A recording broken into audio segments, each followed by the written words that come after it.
संजय राउत जी, आपने मुझे कहा कि मैं एक हरामखोर लड़की हूं।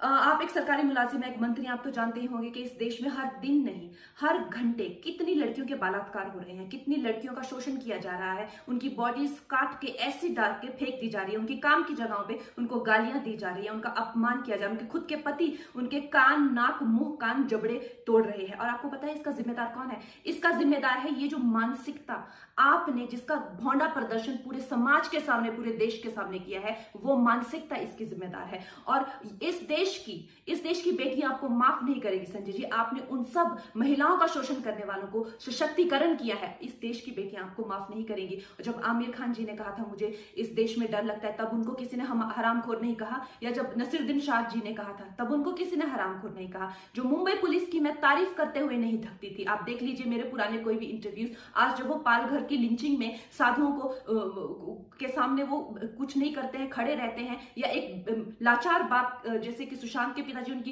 एफआईआर नहीं लेते हैं, मेरी स्टेटमेंट नहीं लेते हैं, तो इस प्रशासन के चलते हुए अगर मैं उनकी निंदा करती हूं, ये मेरी अभिव्यक्ति की आजादी है, मैं उनकी निंदा करती हूं। संजय जी, मैं आपकी निंदा करती हूं, आप महाराष्ट्र नहीं हैं, आप ये नहीं कह सकते कि मैंने महाराष्ट्र की निंदा की। और संजय जी, मैं 9 सितंबर को आ रही हूं, आपके लोग कह रहे हैं कि आप लोग मेरा जबड़ा तोड़ देंगे, आप लोग मुझे मार डालेंगे। आप लोग मुझे मारिए, क्यों? क्योंकि इस देश की जो मिट्टी है वो ऐसे ही खून से सींच कर इस देश की जो गरिमा है और अस्मिता के लिए न जाने कितने लोगों ने अपनी जान दी है, और हम भी देंगे संजय जी।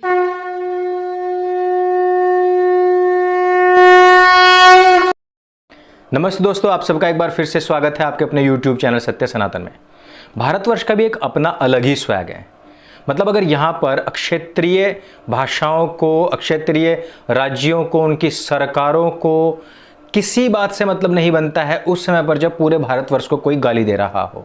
पिछले दिनों हमने देखा था कि कुछ अभिनेताओं ने कहा था कि भारत में इंटॉलरेंस बढ़ रहा है, यहाँ के लोग जो है वो इंटॉलरेंट हो रहे हैं, भारत में रहना अब खतरे से खाली नहीं रहा है, इस तरीके की और भी बहुत सारी बातें कही गई थी। लेकिन उस समय पर बहुत सारी पार्टियों को, बहुत सारे राज्यों को, बहुत सारे लोगों को कोई फर्क नहीं पड़ा था। आज कंगना रनावत कहती हैं कि क्या मैं महाराष्ट्र में नहीं पहुंच सकती हूँ? क्या वो पाकिस्तान ऑक्यूपाइड कश्मीर है कि जहाँ पर मैं नहीं जा सकती? वो कश्मीर भी कह सकती थी, लेकिन कश्मीर अपना हिस्सा हो चुका है। पाक ऑक्यूपाइड कश्मीर भी अपना ही हिस्सा है, लेकिन वहाँ पर जो सरकार है वो ऐसी जिहादी सरकार है जो यहाँ से, भारत से जाने वाले लोगों के ऊपर प्रतिबंध लगाती है। बहुत सिंपल सी बात थी, लेकिन इस बात को इतना बढ़ा चढ़ा कर के बनाया गया कि कहा गया कि भैया पीओके से कंपेयर कर दिया महाराष्ट्र की कंगना रनावत को, सीधे जेल में डाला जाए। शिवसेना के मंत्री क्या, विधायक क्या, सारे के सारे एकजुट होकर के कह रहे हैं कि कंगना रनावत के ऊपर कार्रवाई की जानी चाहिए, क्योंकि उसने इसकी कंपैरिजन पीओके से कर दी है। और पीओके से कंपैरिजन करने का रीजन क्या था वो मैं आप लोगों को बता चुका हूं। जब पूरे भारतवर्ष को गाली दी जा रही थी तब इन राज्यों में से कोई विधायक, कोई नेता बाहर नहीं निकल रहा था। लेकिन आज सारे के सारे जितने प्लास्टिक के कीड़े इन लोगों के अंदर कुलबुला रहे थे वो सारे के सारे बाहर आ जाते हैं। लेकिन यहाँ पर दोगला रवैया देखिए कि वो संजय राउत जो उस समय पर चीख चीख कर, चिल्ला चिल्ला करके शाहरुख खान, आमिर खान, नसीरुद्दीन शाह और इस तरीके जितने भी अभिनेता थे उन सब को कह रहा था कि तुम लोगों को यहाँ से भाग करके पाकिस्तान चले जाना चाहिए, जिनको भारत में दिक्कत है, वही आज पहले कहता है कि कंगना रनावत हरामखोर है, उसका हम मुंह तोड़ देंगे, उसको हम मुंबई में घुसने नहीं देंगे।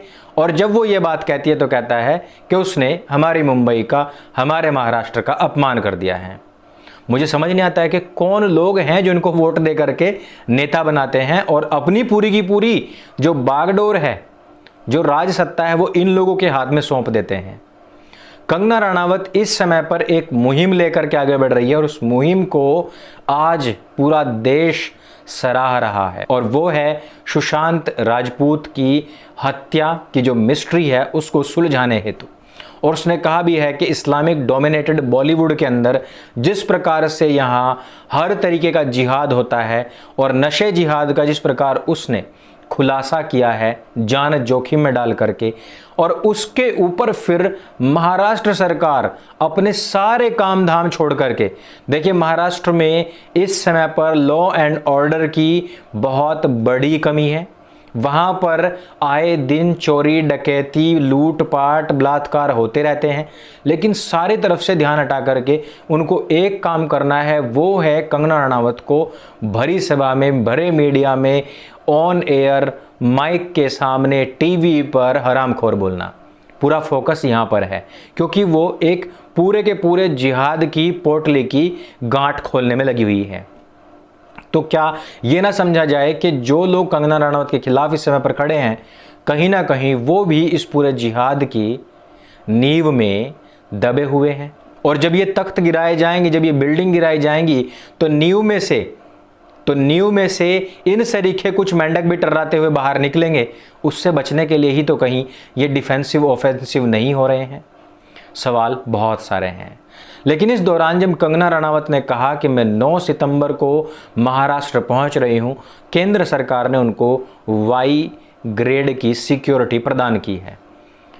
यहां पर हुंकार भरते हुए कंगना रनावत कहती है कि मैं आ रही हूं, लेकिन दूसरी तरफ जैसे ही वाई ग्रेड की सिक्योरिटी मिलती है, बीएमसी उनके ऑफिस के ऊपर छापा मार देती है और वहाँ की हर चीज़ को नापती है। और वो कहती है कि इस मैडम के द्वारा किए गए जितने भी काम हैं, उसका खामियाजा ना केवल इस ऑफिस से बल्कि उनके आसपास के जो पड़ोसी हैं, जो नेबर्स हैं, उनसे भी वसूला जाएगा।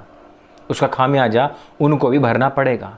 यानी कि पूरी तरीके से यहाँ पर बदले की जो राजनीति है वो हमें आती हुई दिखाई देती है, इस पूरे के पूरे दंगल में कूदती हुई दिखाई देती है।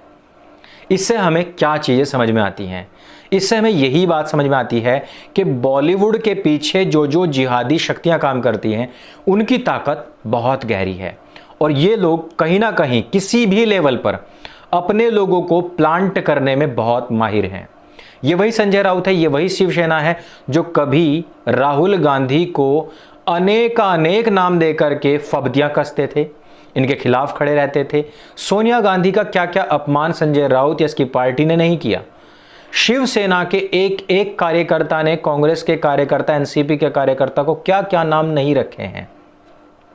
लेकिन यहां पर हमें यह भी समझना होगा कि क्यों बार बार कांग्रेस कहीं ना कहीं किसी ना किसी राज्य में अपनी सरकार स्टैब्लिश होते ही देश विरोधी कार्य और देश के हित में बोलने वाले लोगों के ऊपर एफआईआर करना शुरू कर देती है, क्यों उन लोगों की आवाज़ को दबाना शुरू कर देती है।